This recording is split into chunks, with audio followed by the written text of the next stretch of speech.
Bonjour à toutes et à tous pour ce tuto qui va vous apprendre comment réaliser un graphique montrant la transition démographique d'un pays. Tout d'abord, il vous faut des données. Rendez-vous sur le site de la Banque mondiale et là, je vous demande d'aller revoir le tuto précédent si vous ne savez plus comment pratiquer sur ce site. Alors le pays, choisissez votre pays évidemment, donc il doit y en avoir qu'un seul ici sélectionné. En l'occurrence, je travaille sur la Chine puisque c'est le thème de notre cours. Au niveau des séries, c'est-à-dire des variables que vous allez sélectionner, là, nous devons évidemment sélectionner ce qui nous intéresse, à savoir le taux de mortalité et le taux de natalité. Donc les 59 variables qui sont sélectionnées par défaut, je peux aisément les désélectionner. Et ensuite, je vais chercher le taux de mortalité, je vais taper mort.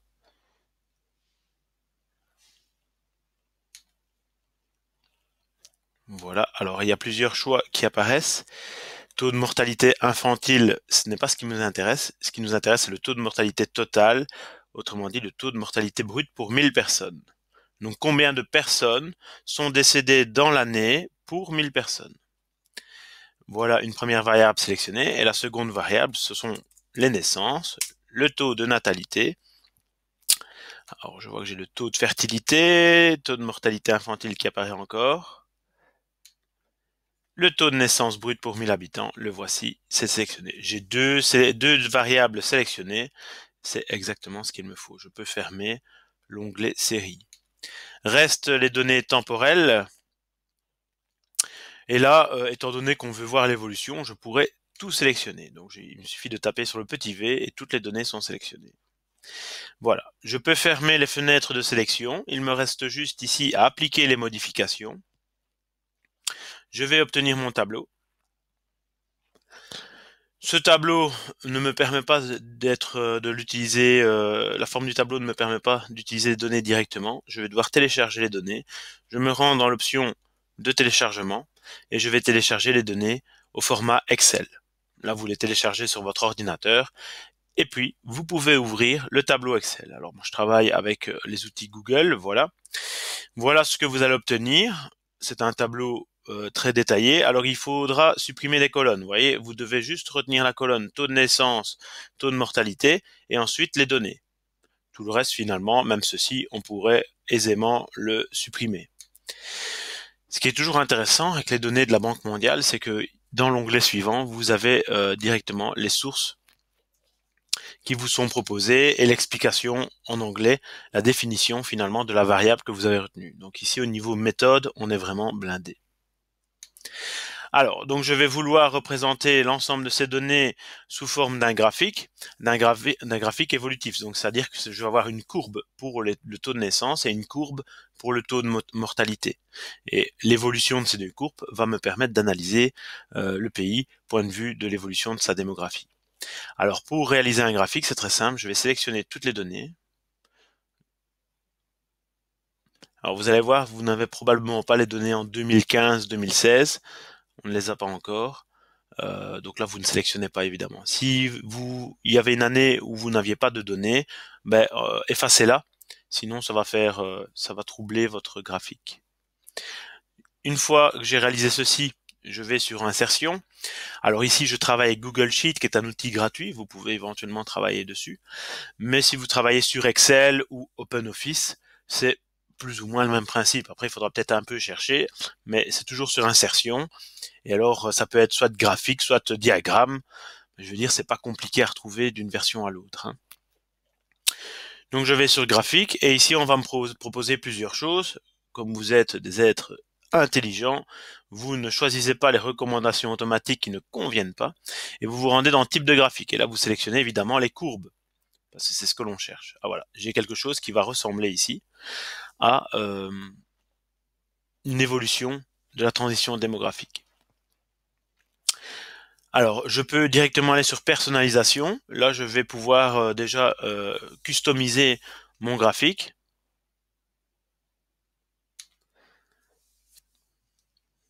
Voilà. Donc déjà, le titre du graphique ici, par défaut, il me met taux de mortalité, mais c'est pas ça. Ici, c'est transition démographique.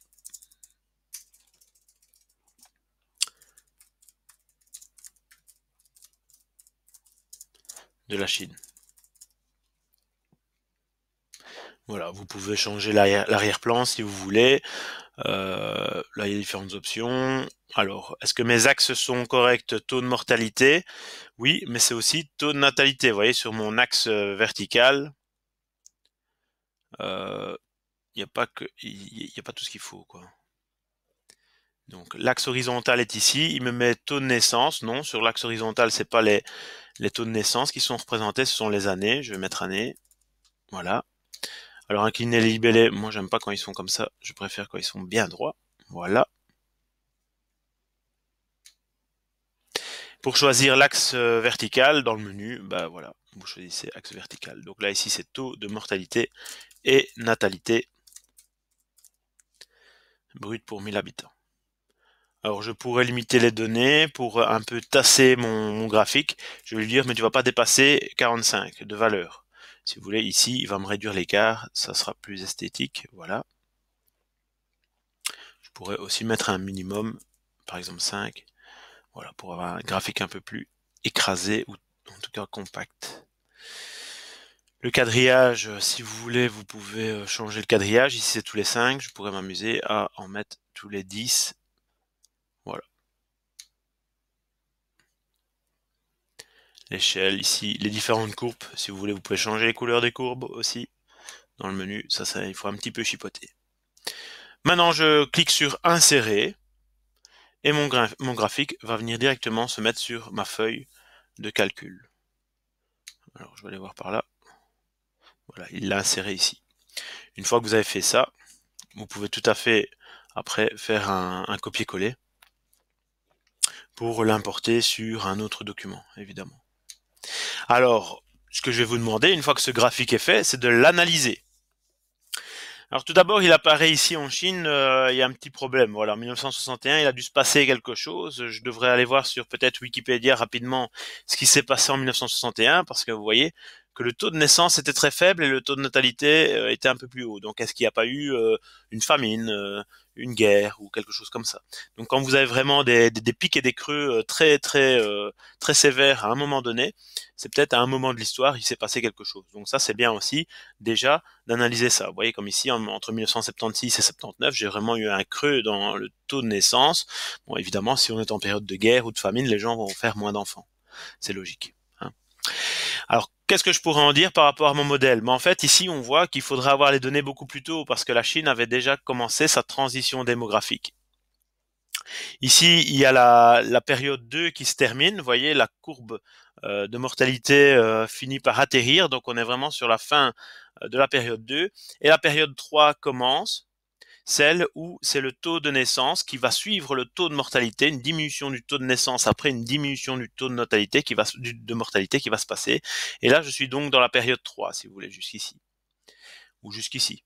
Ça dépend comment je vais expliquer le creux qui est ici. Et à partir de 2000-2003, on est vraiment sur une stabilisation des deux courbes. Et là, la Chine a vraiment terminé sa transition démographique, si on peut dire, parce que les deux courbes sont stabilisées à des taux beaucoup plus bas. Il serait intéressant de voir ici quelle est l'explication de l'augmentation faible mais constante du taux de mortalité. Donc vous voyez, depuis 2006, le taux de mortalité en Chine redémarre, remonte. Il y a une légère augmentation. Donc ça peut poser question. Est-ce que c'est des questions de pollution, enfin je sais pas comment on pourrait expliquer ça quoi. Au niveau de la santé publique, pourquoi est-ce que les gens meurent plus? Voilà comment faire ce graphique. Alors vous pourriez complexifier ce graphique en ajoutant l'accroissement, le taux d'accroissement naturel. Comment faire? Vous rajouteriez ici une rangée, taux d'accroissement naturel. Donc ça va être la différence entre les deux et ça va me permettre de comparer les deux. Voilà. Alors ici, vous feriez une petite soustraction égale le taux de naissance moins le taux de mortalité, vous obtenez une valeur, vous faites la tirette tout au long et vous pouvez à ce moment-là le représenter aussi graphiquement. Ça peut être intéressant pour comparer. Je vous remercie de votre attention et à très bientôt.